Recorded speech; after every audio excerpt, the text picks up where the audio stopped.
OBC महिलांचे प्रथम विदर्भस्तरीय अधिवेशन चंद्रपूरच्या जनता महाविद्यालयाच्या पटांगणावर सुरू झाले आहे। विदर्भातील सर्व जिल्ह्यातून प्रातिनिधिक स्वरूपात सामाजिक चळवळीतील महिला या अधिवेशनात उपस्थित झाल्या आहेत।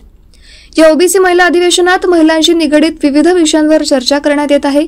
सामाजिकरित्या केंद्र तथा राज्य शासनाकडून निघालेल्या शासन निर्णयाची माहिती यावेळी इथे देण्यात येईल।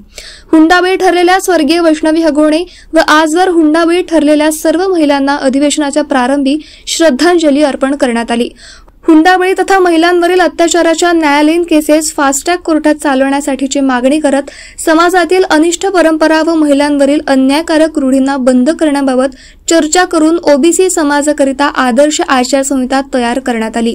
सर्वकष चर्चा झाल्यानंतर या सर्व गोष्टीवर आदर्श सामाजिक आचारसंहिता जाहीर करण्याचा निर्णय जर या ठिकाणी झाला तर ते आदर्श आचारसंहितेचं वाचन मी आपल्या समोर करून देईन।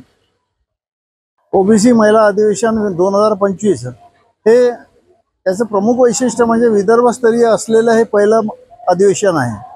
चंद्रपूरमध्ये 11 जिल्ह्याच्या प्रतिनिधी यांच्या उपस्थितीमध्ये हे अधिवेशन महिला घेऊन राहिल्या। मुख्य संयोजक म्हणून काही विषय आम्ही चर्चेला आणावे अशी आमची अपेक्षा आहे आणि त्या दृष्टिकोनातून पहिलं आमची सरकारला मागणी राहील की स्वर्गवासी वैष्णवी हगवणे आणि यासारख्या तत्सम हुंडाबळी ठरलेल्या सर्व महिलांना श्रद्धांजली दिल्यानंतर सरकारला विनंती आहे की सरकारने अशा ह्या सर्व केसेस फास्ट ट्रॅक कोर्टामध्ये चालवाव्या आणि संबंधितांना न्याय द्यावा।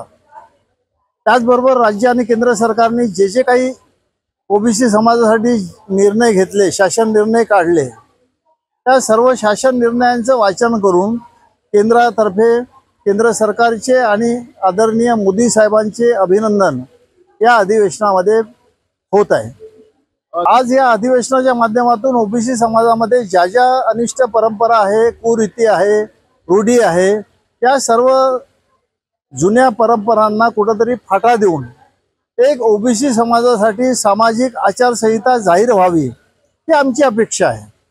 महिलांचं अधिवेशन सुरू आहे आणि त्या अधिवेशनामध्ये सर्वानुमते जर निर्णय घेतला तर आदर्श आचारसंहिता सर्व ओबीसी समाजासाठी आम्ही जाहीर कर।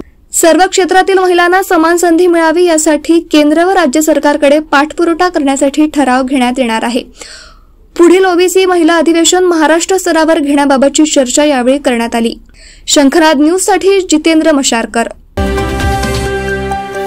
क्या आप अपने प्रॉपर्टी और जान माल की सुरक्षा को लेकर परेशान हैं? तो आपकी चिंता का सलूशन लेकर आया है यूथ फोर्स सिक्योरिटी एकेडमी, जहां पर सुरक्षा गार्ड्स को एक्सपर्ट द्वारा तैयार किया गया है। रेगुलर फिटनेस के साथ ही उन्हें सुरक्षा और आगजनी के खतरों से लड़ने के जौहर भी सिखाए जाते हैं। हमारे यहाँ सभी सुरक्षा गार्ड्स का बैकग्राउंड चेक करके ही उन्हें एकेडमी में भर्ती कराया जाता है। शिफ्ट वाइज ड्यूटी होने से प्रॉपर्टी ओनर को चिंता करने की जरूरत नहीं होती। साथ ही हमारे पास इमरजेंसी बैकअप टीम भी तैयार है। Industries, residential, commercial, shops end mall, event या फिर वीआईपी प्रोटेक्शन। दोस्तों, सुरक्षा आपकी, संकल्प हमारा। फॉरेन आइए यूथ फोर्स सिक्योरिटी सर्विसेज। अधिक जानकारी के लिए संपर्क करें 9422 313968।